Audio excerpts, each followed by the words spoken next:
오늘의 말씀은 마태복음 2장 2절에서 3절 말씀입니다. 유대인의 왕으로 나신 이가 어디 계시냐? 우리가 동방에서 그의 별을 보고 그에게 경배하러 왔노라 하니 헤롯 왕과 온 예루살렘이 듣고 소동한지라. 아멘. 지난 시간부터 마태복음 강해를 하고 있는데 첫 번째 시간으로 1장에서 예수님의 족보에 대해서 나눴습니다. 아브라함부터 예수님까지 예수님이 어떻게 태어나시는지 족보를 소개해드렸는데, 족보를 소개한 이유는 마태라고 하는 저자가 하나님의 약속은 어느 상황이든지 반드시 지켜진다, 그 약속을 지키기 위해서 결국 족보를 소개하고 또 그 결과물로 이 땅에 메시아 참된 왕이신 예수님이 태어나는 이야기를 소개해 드렸습니다. 죄인들을 구원할 참된 왕이 이 땅에 드디어 태어났습니다. 근데 문제는 이렇게 좋은 분이 오셨는데 우리가 그분을 보지 못하면 소용이 없는 거예요. 어떤 사람이 아무리 좋은 차를 선물 받았을지라도 그 차의 가치를 보지 못하면 그거는 그냥 달구지일 뿐이에요. 굉장히 좋은 기계를 이 사람이 얻었는데 이 기계의 가치를 보지 못하면 쓸모없는 고철일 뿐입니다. 우리가 인생을 살면서 참 중요한 건 가치를 볼 수 있어야 돼요. 그러려면 그걸 볼 수 있는 눈이 열려야 돼요. 여기 계신 분 한번 따라 하시고 나머지 분들 댓글에다가 한번 절 따라서 올리시면 좋을 것 같아요. 내 눈을 여셔서 보게 하소서. 이 굉장히 중요한 여러분에게 화두예요. 내 눈이 열어져서 보게 하소서. 오늘 마태복음 2장을 살펴볼 건데요, 지금 제가 여러분에게 던진 이 화두로 마태복음 2장을 보면 굉장히 말씀이 와닿습니다. 사실 지금 우리가 사는 세상은 두 종류의 인생이 사는 거죠. 예수님을 보면서 사는 부류가 있는가 하면 예수님이 어디 계셔? 그래서 예수님이 전혀 보이지 않는 부류로 사는 사람들. 여러분은 어느 부류에 속하십니까? 같은 동시대를 살고 같은 인생을 살면서도 한쪽 부류는 눈이 열려서 예수님을 보면서 사는 사람이 있는가 하면 한쪽 부류는 예수님을 전혀 보지 못하는 부류로 나뉘어져요. 그런데 그게 별거 아닌 것 같지만 그 삶의 태도에 따라서 인생의 결과도 달라집니다. 결국 예수님을 알아볼 수 있도록 마음의 눈이 열린 사람들은 그 인생의 끝이 비교할 수 없을 만큼 행복하고 가치 있는 인생이 돼요. 결국 우리들에게 중요한 건 보아야 될 것을 볼 수 있는 눈이 열려야 되는데, 그럼 눈이 열리려면 어떻게 해야 되느냐? 자, 마태복음 1장에서는 요셉과 마리아가 결혼을 합니다. 그리고 성령님의 은혜로 마리아가 예수님을 잉태하게 돼요. 동네 사람들이 수군거렸죠. 아직 결혼식도 올리기 전에 약혼한 사이, 당시의 법으로는 임신하면 안 되는 상황에서 마리아가 임신을 했기 때문에 모든 사람들이 손가락질을 하고 수군거리지만 하나님의 천사의 설득과 소식을 들은 요셉은 이성적으로는 받아들일 수 없지만 믿음으로 이 사건을 받아들이기로 결심해요. 그래서 예수님이 태어나는 것을 준비하지요. 그런데 오늘 성경에 보면 예수님이 이제 출산이 얼마 남지 않은 어느 날, 그러니까 마리아가 아기를 출산해야 되는데 얼마 남지 않는 날 거처를 옮기게 돼요. 갈릴리에서 살다가 어디로 갑니까? 베들레헴으로 거처를 옮기죠.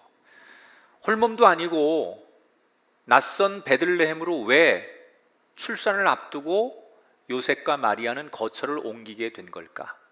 이건 시대적인 배경의 역사를 조금 여러분이 아셔야 돼요. 당시 이스라엘은 로마의 지배를 받고 있었어요. 이스라엘뿐만이 아니라 그 주변 중동 국가 대부분이 로마의 지배를 받고 있었죠. 그러니까 로마의 황제가 로마의 지배를 받고 있는 모든 나라 사람들에게 행정명령을 내립니다. 호적 정리를 해라. 근데 호적 정리는 반드시 고향에 가서 해야 돼요. 그래서 할 수 없이 로마 황제가 내린 명령을 따를 수밖에 없는 입장에서 요셉도 마리아도 베들레헴이 고향이니까 베들레헴으로 할 수 없이 그 만삭이 된 몸을 이끌고 거처를 잠시 옮기게 되는 거예요. 그리고 우여곡절 속에 정말 낯선 곳에 가서 마국간을 어떻게 간신히 빌려가지고 예수님이 베들레헴에서 태어납니다. 과정은 굉장히 힘들었지만 예쁜 아기가 태어났습니다. 그리고 그 아기가 어떤 아기인지 이미 요셉과 마리아는 알고 있었기 때문에 그 아기가 태어난 뒤에 평온한 하루하루를 지내고 있습니다. 그런데 그렇게 아기가 어렵게 잘 태어나서 별일 없이 지내고 있던 어느 날 베들레헴 아기가 태어난 그곳에서 정확히 한 10km 정도 떨어진 동쪽의 예루살렘에서 작은 소동 하나가 일어나요. 근데 이 작은 소동이 굉장히 많은 피를 보게 되는 단초가 됩니다. 어떤 거냐면 오늘 본문 2장 1절 2절인데 동방으로부터 박사들이 예루살렘에 이르러 말하되 유대인의 왕으로 나신 이가 어디 계시냐? 우리가 동방에서 그의 별을 보고 그에게 경배하러 왔노라. 이스라엘에서 저 동쪽 지역에 있는 어느 외국에서 당시 별을 연구하던 박사들, 지금으로 말하면 천문학자들이에요. 이 박사들이 별을 날마다 연구하는데 이 사람들에게는 어떤 정보가 있었냐면 율법에, 이스라엘 사람들이 믿는 율법에 이 땅을 구원할 메시아 왕이 태어날 건데 그 왕이 태어나는 표시가 하늘에 어느 날 보이지 않던 별이 뜨게 되고 그 별이 반짝일 때 그것은 하나님이 이 땅을 구원할 진정한 구세주를 보내신다는 사인이다. 이 구약의 예언자들의 얘기를 이 동방의 박사들이 알고 있었고 어느 정도 그것을 믿고 있었어요. 그럼 이 동방 박사들은 어느 나라 사람들이냐? 성경에는 어느 나라 사람들이라고 나오지 않아요. 그냥 이스라엘에서 동쪽 지역에 있는 외국인들이다. 근데 추측컨대 과거의 구약에 이스라엘 백성들이 바벨론이나 페르시아에 포로로 잡혀간 적이 있었기 때문에 아마도 동쪽이면 바벨론, 페르시아 이런 정도의 나라들이지 않겠느냐, 이렇게 우리가 생각할 수 있습니다. 아무튼 이 외국의 천문 박사들이 말씀의 예언도 믿고 그래서 별을 날마다 관찰하고 연구를 하고 있는데 긴가민가 하던 그들에게 어느 날 정말로 깜짝 놀랄 만한 일이 벌어지죠. 어느 날 밤, 어제도 그제도 매일같이 관찰을 하던 밤하늘에 이전에 없었던, 전례 없는 큰 별 하나가 나타납니다. 그런데 이 별을 늘 연구하는 사람들이니까 이 별이 자기들이 관찰하던 별이 아니에요. 너무나 크고 놀랍고 갑자기 나타난 별 앞에 이 박사들은 본능적으로 뭘 느끼느냐? 이것은 구약의 예언자들이 예언한 이 땅에 구원자가 오신 그 말이 성취되는 사건이다 라고 받아들여요.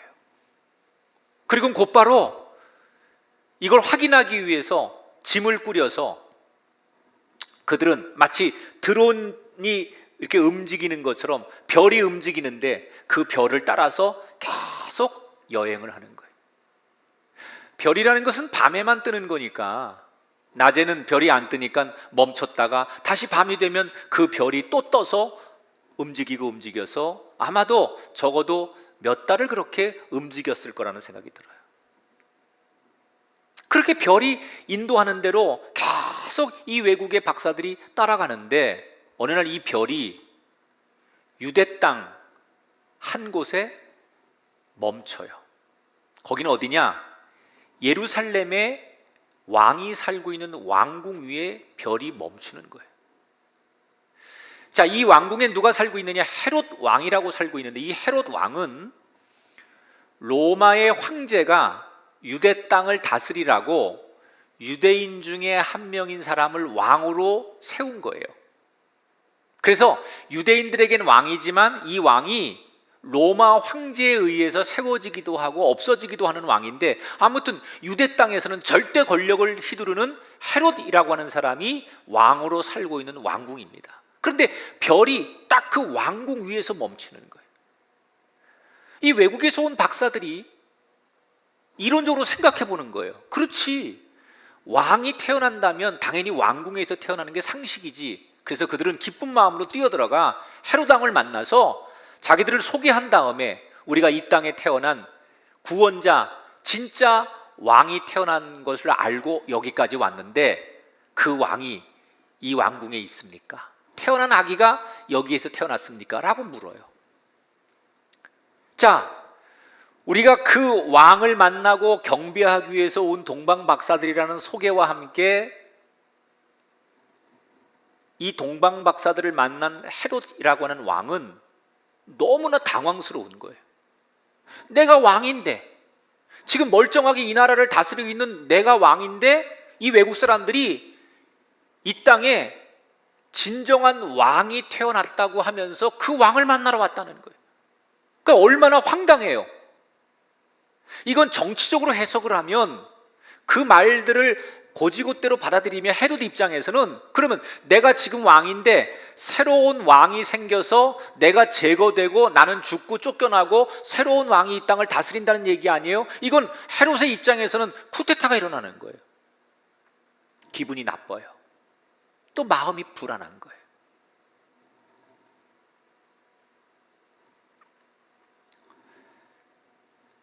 그런데 이대로면 당할 수는 없는 거예요. 그래서 헤롯이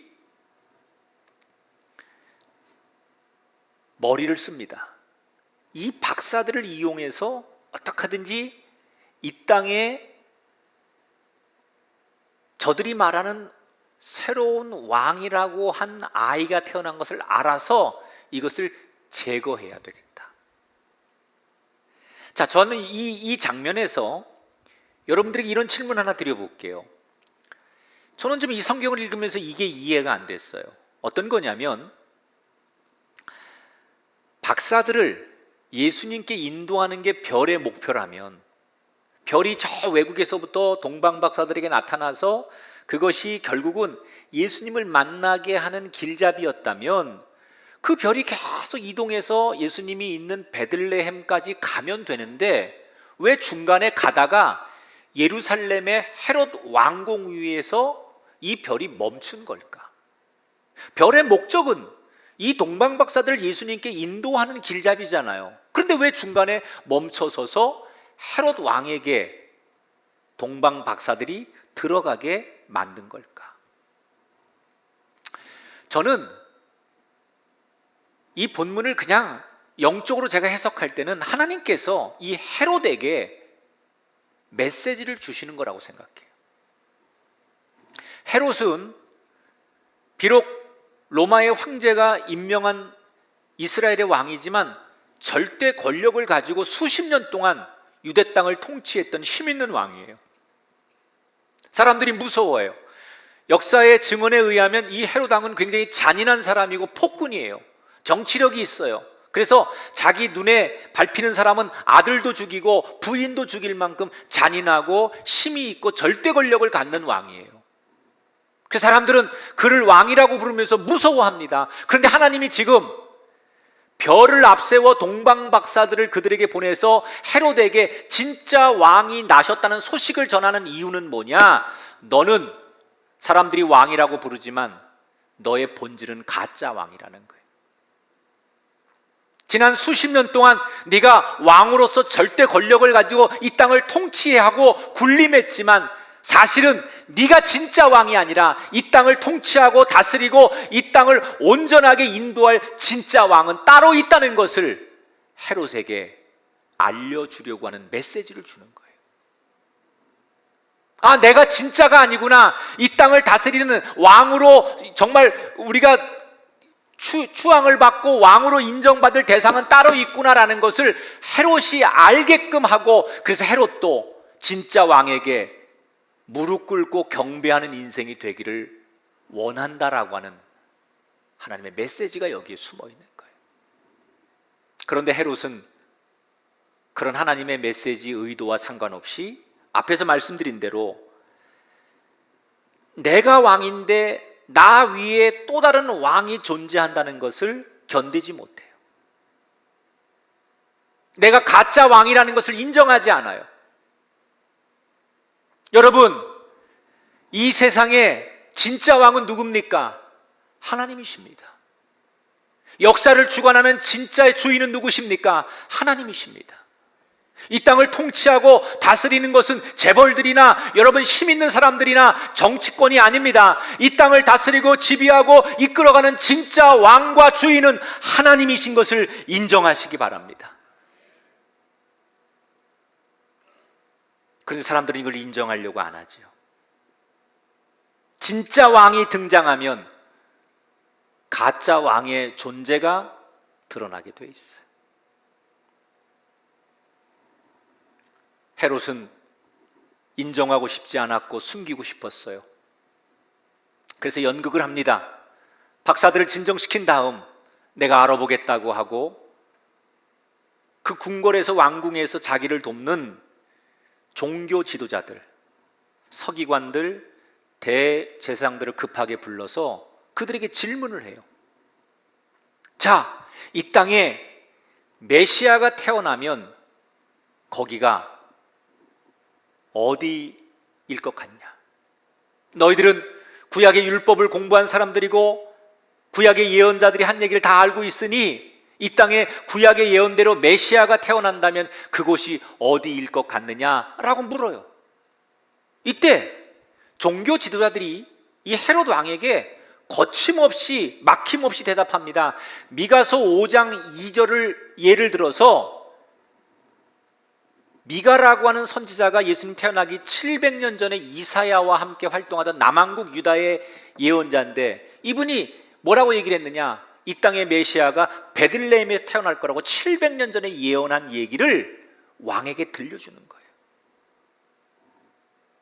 자문을 받고 왕은 미소를 짓습니다. 그리고 박사들에게 베들레헴에 가면 만날 수 있다고 정보를 흘려줘요. 열심히 다시 베들레헴을 향해 가는 이 박사들을 보면서 헤롯 왕은 회심의 미소를 머금습니다. 그런데 그 웃음의 의미는 진정한 왕을 만나는 기쁨과 기대감과 흥분과 설레임 때문에 웃는 것이 아니라 그 아기를 어떻게 죽여야 하나 피냄새에 흥분한 그런 사람의 웃음이었습니다. 애초부터 헤롯 왕은 진짜 왕을 인정할 생각도 없었고 진짜 왕을 경배할 생각도 없었습니다. 하나님께서는 헤롯에게 이 마지막 기회를 주셨지만 헤롯은 그 마지막 기회까지도 자신의 욕망과 욕심으로 하나님의 아들을 죽이는 데 사용합니다. 여러분, 무엇이 헤롯을 이렇게 하나님의 아들 예수님을 알아보지 못하도록 만든 겁니까? 외국에서 온 박사들도 한눈에 이 땅에 하나님의 아들 메시아가 태어난 것을 보고 요셉도 마리아도 예수님이 태어난 것을 보고 누가복음에 보면 들에서 양을 치던 목자들도 예수님이 태어난 것을 보는데 왜 왕인 헤롯은 두 눈을 멀쩡하게 뜨고도 하나님의 아들 메시아가 이 땅에 태어난 것을 보지 못하는 사람이 되었을까요? 그것은 그의 눈이 가리워져 있었기 때문에. 왜 눈이 가리워져 있습니까? 사람이 잘 분간 못하고 잘 파악 못하고 이 뭔가를 정확하게 분석해내지 못할 때 그 이유 중에 하나가 뭐냐? 자기의 집념, 자기의 생각, 자기의 욕심이 강하면 분별을 못해요. 지금 헤롯은 무슨 수를 써서라도 내가 최고여야 된다. 이 땅의 왕은 나 위에는 존재하면 안 된다. 누구도 나를 넘어설 수 없다. 이런 인간적인 욕심과 인간적인 욕망, 인간적인 그런 경쟁심, 이런 것들이 헤롯을 이렇게 만드는 거예요. 그래서 복음이 들렸지만, 하나님의 소식이 그 귓가에 들렸지만 정말 보아야 될 것을 자기의 욕망과 욕심 때문에 눈이 열리지 않아서 보지 못하는 거예요. 오늘 우리가 정말 하나님의 말씀 또는 십자가의 능력, 하나님이 우리에게 가르치시는 길을 보지 못할 때 대부분 우리 성도들이 언제 그걸 잘 못 느끼고 못 보느냐? 내 생각이 강할 때, 내 욕심, 내 욕망, 내 계획, 내 아집, 이게 너무 강한 거예요. 이걸 절대로 내려놓을 생각이 없어요. 이 생각이 맞아요. 그래서 이것이 먼저여야 돼요. 그런 사람은 하나님이 아무리 진리와 복음과 우리에게 그런 가치와 또 새로운 기회를 줘도 그것이 보일 리 없고 그것이 들릴 리가 없다는 얘기예요.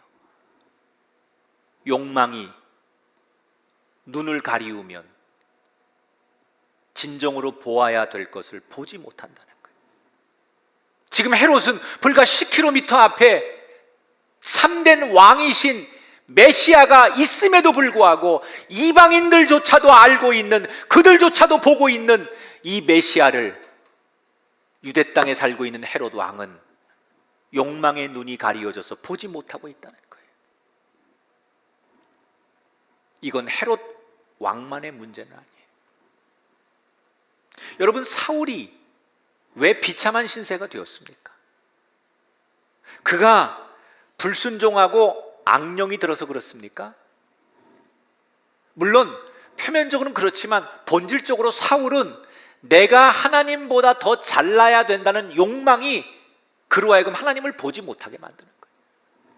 사도행전에 나오는 아나니아 삽비라가 왜 그렇게 여러분 비참하게 죽습니까? 거짓말을 해서 근본적인 문제는요, 하나님까지 내가 컨트롤하고 싶다는 자기의 욕망이 앞서 있기 때문에 아나니아 삽비라가 그렇게 비참하게 죽는 거예요. 저는 요즘 제가 접한 뉴스 가운데 제일 화가 나고 제일 힘든 뉴스가 부모라고 하는 사람들이 아이들을 학대해서 방치하고 죽는 사건들이 연이어 일어나는 거예요. 어떤 철부지 엄마가 남자친구하고 외박을 하기 위해서 3살 된 딸을 집에다 방치해서 결국 숨지게 한 친모의 뉴스가 여러분 전국을 도배하지 않았습니까? 어떤 아빠는 태어난 지 2주밖에 되지 않은 갓난아기를 집어 던져가지고 그 아이가 죽었는데 엄마라고 하는 사람은 그 시체를 옆에 놔두고 몇 날 며칠 그냥 놀았다는 거예요. 사람들은 그냥 뉴스에는 아동학대 사건 이렇게 보도되지만 저는 이게 단순한 아동학대 사건이 아니라 우리 사회가 얼마나 욕망에 사로잡혀 있는지 보여준 단적인 예라고 생각해요.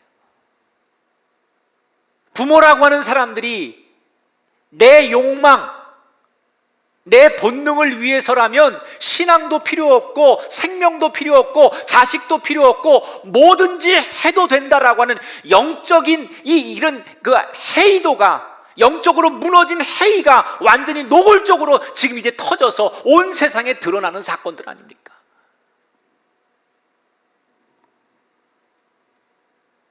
표현을 안 해서 그렇지 우리 사회 곳곳에 이미 욕망에 굶주려 있고 욕망에 길들여져 있고 욕망이 먼저인 사람들 때문에 우리 사회가 곳곳에서 이렇게 물들어져 가는 사건들이 막 터지고 있는 거예요.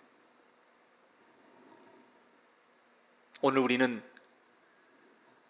이 마태복음 2장을 통해서 주님이 우리에게 주시는 엄중한 경고의 메시지를 들어야 돼요. 내가 하고 싶은 욕망을 내려놓아라. 내가 옳다고 생각하고 내가 집념처럼 믿고 있는 내 욕망을 내려놓고 주님 앞에 엎드릴 때 비로소 온 세상을 다스리시는 주님이 보이게 될 줄 믿습니다. 그래야 우리가 아름다운 인생의 주인공이 되는 거예요. 주님 앞에 엎드리면 당장은 연약한 사람처럼 보이지만 그렇지 않습니다. 주님 앞에 엎드리고 자기의 욕망을 내려놓고 주님 앞에 엎드리는 사람이 영원한 승자가 됩니다. 사랑하는 여러분, 눈이 열리시게 되길 바랍니다. 여러분의 영안의 눈이 띄어지게 되길 축원합니다. 그래서 진정한 왕이신 예수님을 여러분 눈으로 만날 수 있고 볼 수 있게 되기를 주의 이름으로 축원합니다. 베들레헴에 가면 이 땅을 구원할 메시아 예수님을 만날 수 있다는 얘기를 듣고 박사들은 서둘러 왕궁을 나오게 됩니다. 그리고 다시 별을 따라서, 별이 움직이니까 계속 별을 따라가다가 드디어 별이 베들레헴의 한 작고 초라한 집에 멈추어 섭니다. 기쁨을 가지고 그 집에 들어가 보니 예수님과 요셉과 마리아가 있는 거예요. 이 박사들이 자기들이 준비한 황금과 유황과 모략을 내놓고 보통 왕에게 경배하듯이 예수님께 엎드려 경배하고 절하고 인사를 드려요. 예수님을 알아보는 거죠. 그렇게 그들은 처음에 목적대로 만왕의 왕이신 예수님을 만나고 그날 밤 숙소에 들어와 잠을 잡니다. 잠을 자기 전에 그들끼리 이런 얘기를 합니다. 헤롯 왕이 그 메시아가 태어난 곳이 어딘지 가서 만나면 나에게도 알려달라. 나도 가서 경배하고 싶으니 나에게도 꼭 그 소식을 알려달라고 했으니 우리 돌아가는 길에 헤롯에게 여기에 이 베들레헴의 이 집에 아기가 있다고 가서 전해주세. 그리고 약속을 하고 잠을 잡니다. 그런데 그날 밤에 무서운 꿈을 꾸는데 꿈속에서 하나님의 천사가 나타나서 꾸짖는 거예요. 절대로 헤롯에게 가서 여기에 아기가 태어나는 것을 말하면 안 된다. 너무 무섭고 생생한 꿈을 꾸었기에 아침에 일어나서 한 박사가 자기가 꾼 꿈을 얘기하는데 나머지 박사들이 놀라는 거예요. 모두가 똑같은 꿈을 꾼 거예요. 그들은 소스라치게 놀라면서 이것은 하나님의 계시다. 그래서 헤롯에게로 가면 안 되겠다 생각한 그들은 예루살렘을 멀리 돌아서 헤롯을 피해서 본국으로 돌아가게 돼요. 한편은 헤롯 왕은 왕궁에서 먼저 길을 떠난 박사들이 좋은 소식을 가지고 오기를 기다리는데 아무리 몇 날 며칠 기다려도 오질 않는 거예요. 그런데 바로 이때 하나님의 천사가 박사들이 떠나자마자 요셉에게 꿈에 나타나서 빨리 아기를 데리고 마리아와 함께 이집트로 피하거라 이렇게 말해요. 근데 여러분, 이 천사는 처음에 마리아가 임신해서 요셉이 조용히 파혼하려고 마음을 접을 때 나타나서 하나님의 뜻을 전해줬던 그 천사예요.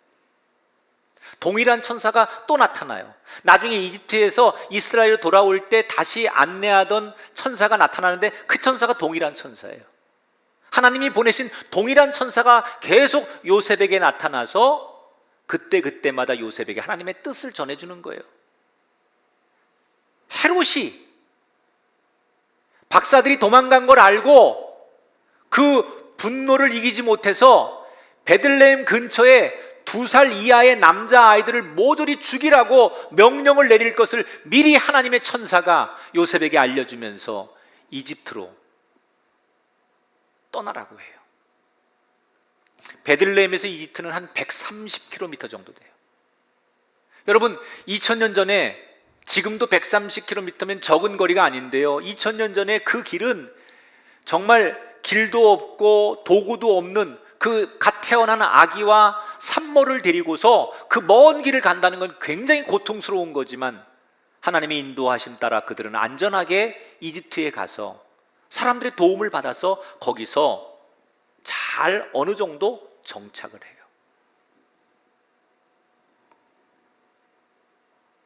분노한 헤롯은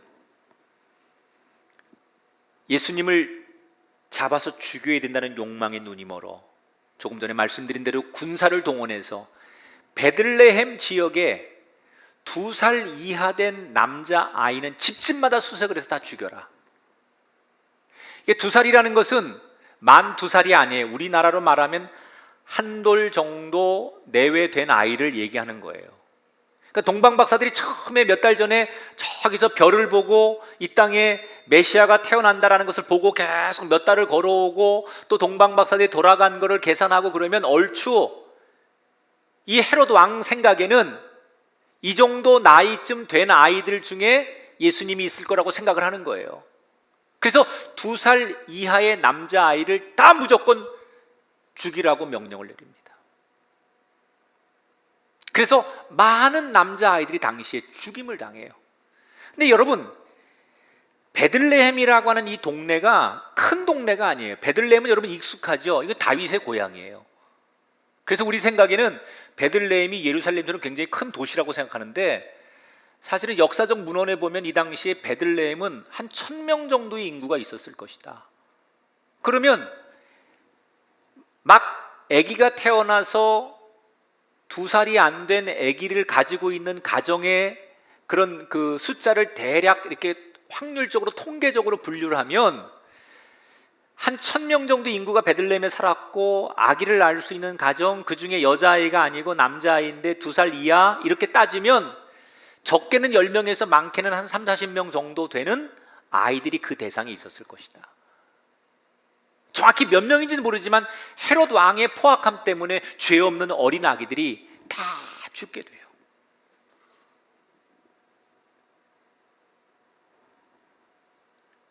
여러분, 모든 남자아이들이, 태어난 남자아이들이 죽는데 헤롯이 자기가 동원할 수 있는 모든 것을 다 동원해서 결국 예수님을 죽이려고 그렇게 노력했지만 하나님이 보호하시고 하나님이 지키는 예수님은 헤롯의 모든 수단과 방법을 이기고 살아나게 된다는 거예요. 여러분, 우리를 지킬 수 있는 분은 하나님의 법이에요. 저와 여러분을 안전하게 지킬 수 있는 것은 세상이 아니고 하나님의 은총인 것을 기억하시기 바랍니다. 이때부터 헤롯은 불안에 견디지 못해요. 이때 헤롯의 나이가 70을 넘었던 것으로 나옵니다. 결국 그는 고령인데다가 자기가 아닌 또 다른 왕이 태어났다라고 하는 소식에, 그리고 그 남자아이들 다 죽였지만 그 안에 그 대상자가 있는지 알지 못하던 헤롯은 불안과 두려움에 결국은 얼마 뒤에 세상을 떠나 죽게 됩니다. 그리고는 그가 통치하던 이 이스라엘 땅을 세 아들이 3분의 1씩 나눠서 왕위를 이어받고 분할 통치를 해요. 그런데 그 중에 첫 번째 아들인 아켈라오라는 아들이 가장 큰 유대 땅을 통치했는데 이 유대 땅이 베들레헴이 속해 있는 곳이에요. 자, 요셉이 지금 이집트에 가서 숨어 있는데 헤롯 왕이 죽었대요. 그러니까 이제 돌아가도 되는 거예요. 그런데 들어보니까 그 아들이 아버지 못지않게 포악하고 아버지 못지않게 잔인한데 그 아들 역시도 요셉이 안고 있는 예수님을 알게 되면 죽일 게 뻔한 거예요. 그래서 이스라엘로 다시 돌아오기는 돌아오는데 베들레헴으로 돌아가지 못하고 그들이 통치하지 않는, 가장 이스라엘 사람들이 쉽게 가지 않는 가장 촌동네 오지, 그게 갈릴리예요. 그리고 그 갈릴리에서도 가장 우리로 말하면 오지 중에 오지, 사람들이 잘 가지 않는 곳, 잘 모르는 곳, 그냥 듣기만 해도 아주 정말 저 깡촌이라고 생각하는 곳, 그곳이 나사렛이에요. 그래서 예수님이 어린 시절을 나사렛에서 성장하게 되는 거예요. 사실은 이런 역사적인 배경 때문에 아버지 요셉이 예수님을 나사렛이라고 하는 동네에 가서 숨어 살다시피 하면서 나사렛이 예수님이 자란 그런 동네가 되는 거예요. 자, 저 이제 마태복음 2장 얘기를 여러분이 쭉 설명을 해드리면서 마지막으로 오늘 마태복음 2장에 굉장히 많은 인물들이 등장해요. 근데 여러분은 오늘 등장한 인물들 가운데 어떤 사람이 기억에 남으세요? 전 오늘 본문을 묵상하면서 유독 저한테 궁금해지는 인물이 있었어요. 그게 누구냐? 그 죽은 헤롯 왕 옆에서 성경 말씀을 자문해 주었던 종교 지도자들, 대제사장들, 그리고 서기관들. 여러분, 이 사람들은 놀라운 사람들이에요. 왕이 메시아가 어디서 태어날 줄 아느냐 그랬더니 거침없이 베들레헴이라고 정확히 맞힌 사람들이에요. 소름 돋치도록 정확하게 팩트를 얘기했어요. 그런데 그 중에 단 한 명이라도 예수님이 베들레헴에 태어난 걸 알고 있지만 호기심에라도 그 예수님을 만나고 싶어서 간 사람은 한 사람도 없어요. 어떻게 그럴 수 있을까? 이 사람들에게 성경은 그저 지식으로 공부하는 책이고, 사람들에게 자기의 유식함을 자랑하고 토론하기 위한 그런 지식적인 책일 뿐, 그 성경이, 하나님의 말씀이 내 인생의 길이요 진리요 생명이라고 받아들인 적이 없는 사람들이기 때문에 그런 거예요. 그런데 이 종교 지도자들과 대비되는 사람이 있어요. 그게 바로 예수님의 아버지 요셉입니다. 요셉은 종교 지도자들, 제사장들이나 서기관들만큼 율법을 잘 공부하거나 해박한 지식이 있는 사람이 아니에요. 성경을 잘 알지 못해요. 그러나 시간이 지나면서 성경은 잘 몰라도 하나님이 주신 말씀 한마디 한마디가 듣는 것으로 그치는 것이 되면 안 되고 내 인생의 길이 되어야 된다라고 믿었던 사람이에요. 많이는 알고 있지만 그냥 지식으로, 상식으로 공부하는 것으로 알고 있는 종교 지도자들과 말씀은 많이 모르지만 그 말씀 한마디 한마디가 내 인생의 길이고 진리고 생명이라고 믿었던 요셉, 이 두 사람의 인생은 극명하게 나뉘어져요. 종교 지도자들은 하나님의 말씀을 너무나도 많이 알고 박사처럼 척척 말씀을 해석할 수 있었지만 그 말씀이 자신 인생에 상관이 없는 지식적인 말씀이라고만 생각했기 때문에 그들의 영의 눈은 예수님을 알아보지 못하는 거예요. 반면에 하나님이 주신 말씀이 잘 이해되진 않아도, 논리적으로 똑똑한 사람들처럼 많은 지식으로 받아들이진 못해도 하나님의 말씀은 내 인생의 등불이어야 하고 하나님의 말씀은 내가 걸어가야 될 길이라고 믿었던 요셉은 예수님이 하나님이 보내신 구원자임을 알게도 되고 그 예수님의 은혜 속에 거하는 주인공이 되는 거예요. 여러분, 저는 오늘 우리들의 모습이 이 종교 지도자들의 모습하고 너무나 한국교회가 닮아 있다는 거예요. 서점에 가면요, 성경을 해석해 놓고 설교를 풀어놓은 좋은 책들이 너무너무 많아요. 유튜브 무슨 뭐 컴퓨터 채널, 휴대폰 여러분 어디서든지 접속만 하면 가장 좋은 설교 말씀, 가장 좋은 성경의 이야기를 얼마든지 들을 수 있는, 원하기만 하면 하나님 말씀을 얼마든지 듣고 예배를 드릴 수 있는 말씀의 홍수 시대를 살고 있어요. 너무나 많은 말씀을 들을 수 있는 기회들이 있어요, 한국교회가. 그런데 말씀은 넘쳐나고 하나님의 이야기, 책은 넘쳐나는데 오늘 우리 시대에 복음은 점점 힘을 잃어가요. 교회는 점점 힘을 잃어가요. 왜 그런 줄 아십니까? 많은 사람들이 과거보다 말씀도 많이 공부하고 많이 책도 읽고 성경을 더 많이 접하는데 이 말씀이 나한테 길이요 진리요 생명으로 받아들이는 게 아니라 한낱 종교 지도자들이 생각했던 지식의 말씀으로, 상식의 말씀으로 그렇게 받아들이는 성도들이기 때문에 우리가 알고 있는 말씀이 힘이 없는 거예요. 우리가 다니고 있는 교회가 점점 힘을 잃고 있는 거예요. 지난주에 제가 설교한 내용 가운데 교회 다니는 20대 젊은 청년들이 밖에 나가서 성경 말씀대로 살면 절대로 성공할 수 없다라고 느끼는 학생들이, 젊은이들이 60% 이상이라는 거예요. 교회 다니는 아이들 가운데도. 여러분, 이 정도 되면 교회는 망한 거예요. 망한 거예요, 교회가. 예수님이 주신 지산 명령 가운데 뭐라고 말씀하십니까? 내가 너에게 분부한 모든 것을 가르쳐 지키게 하라, 순종하라, 그 말이에요. 하나님의 말씀을 우리가 가르쳐 지키게 못했으니 망한 거지요.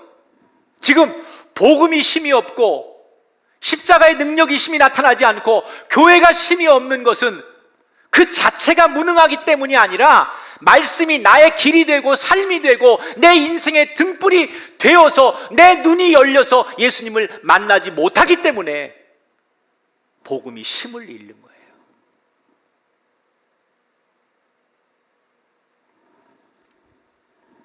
말씀 잘하는 목사를 쫓지 마세요. 마치 요즘은 뭐 이렇게 설교 콘테스트 하는 것처럼 누가 설교를 잘하고 누가 접속자가 많고 누가 유명한 목사고, 여러분 이거 망하는 길입니다. 그 말씀을 지식으로 마치 주말 드라마 어느 방송국에서 편성하고 어느 가수가 나오면 왕 몰리는 거하고 다를 바가 없어요. 여러분 각자의 자리에서 어떤 말씀이든지 그 말씀이 지식의 말씀이 아니라 종교 지도자들처럼 내가 말씀을 이렇게 많이 알아요 라는 자랑하는 말씀이 아니라 요셉처럼 이 외국인의 박사들처럼 이 말씀이 나에게 등불이고 길이고 진리고 생명이라고 받아들일 때 그 말씀이 여러분에게 힘 있는 말씀이 될 줄 믿습니다. 그래야 우리가 하나님의 인도하심을 체험할 거 아니에요.